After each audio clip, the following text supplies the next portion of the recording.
कहानी र शूटिङ इदा शास्त्रीय मर्दमा सर छोजोल वाला गु गन्ते कहानी अक्सर lion and once upon a time there lived a lion in the jungle. He was proud of his power and instinct. He used to sit in front of his den and challenge everyone to show his power.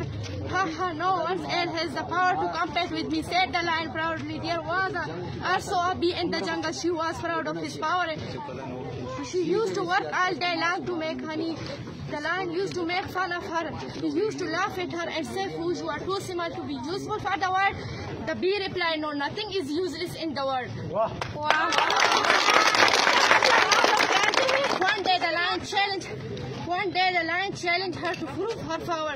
So the bee accepted the challenge and asked the lion to do something to prove his power.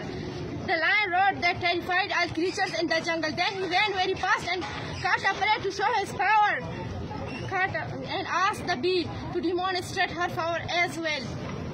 The bee flew and sat quietly on his nose.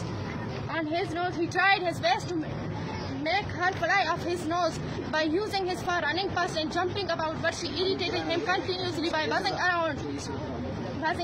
The lion tried a lot to get rid of her, but all in vain.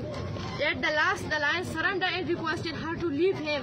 She then left him by saying, "Everything has its power and nothing is useless in the world."